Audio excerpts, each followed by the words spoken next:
Ella, kanina ka pa namin hinahanap ni Faye. Tara, breakfast na muna tayo.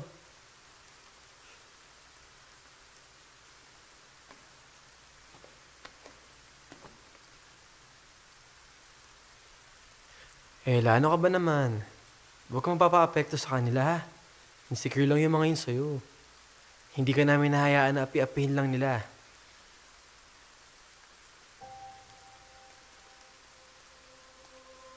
Pagod na ako, Adrian.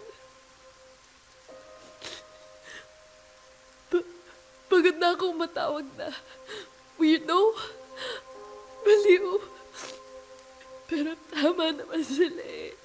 Paano naman magiging normal ang isang katulad ko? Na ano? Ella, pwede ka naman magtiwala sa akin eh. Handa ako makinig sa'yo. Hindi ko alam kung maniniwala ka sa akin, pero...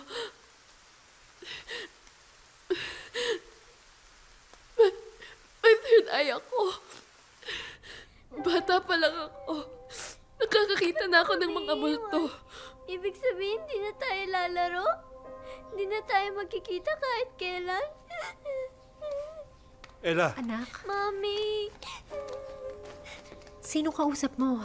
Si Lola. Ella, wala naman ang lola mo dito ah. May binibilin po siya sa akin kasi aalis na raw siya. Aalis? Saan naman daw ang punta? Wala na siya, Mami. Patay na si Lola. Ella, hindi magandang biro yan. Buhay na buhay ang lola mo. Hindi ba nasa Mindoro?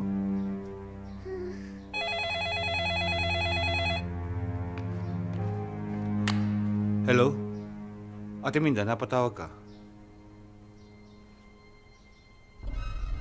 Ano? Anong nangyari? Mag-aayos lang kami dito. Pupunta na kami dyan.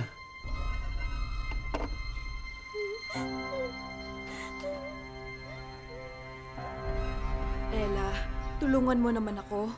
Gusto ko kasing kausapin ang kaluluwa ng Tito Ben mo. Marami akong importanteng kailangang itanong. Sige na naman. Ngayon lang. Gusto mo bang gawin to, Ella? Hindi ko matanggihan ang hiling ng tita ko. Pero sa kasamaang palad, hindi lang espiritu ni Tito Ben ang natawag ko. Sumama ang iba pang masasamang espiritu. Ella! Ella! Ella! Ella! Ella!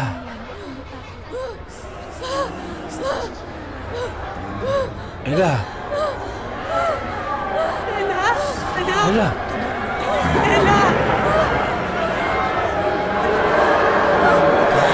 Ella! Ha? Ella? Ella?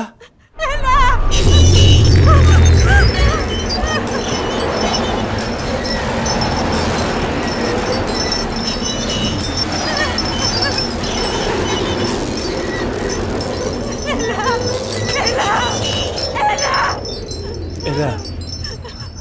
Ella!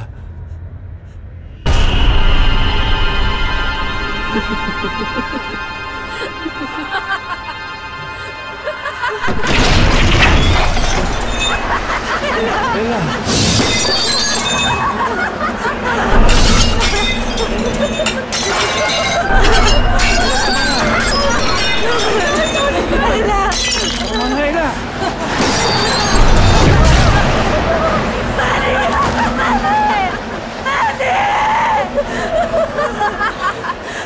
Isang pare ang nakapagpaalis ng masamang espiritu sa akin. Nang magbalik ako sa normal, saka ko palang nalaman na patay na si Daddy.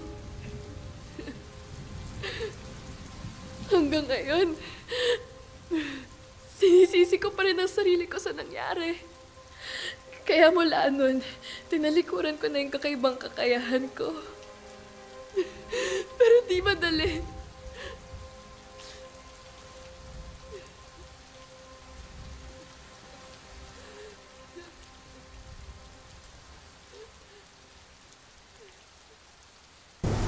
Ingat kayo ha.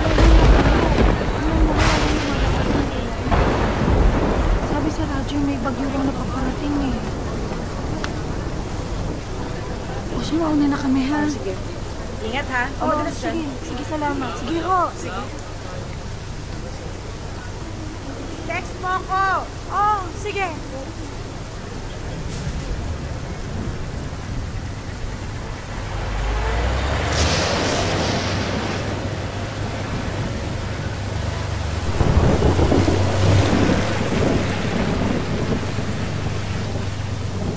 Thank you.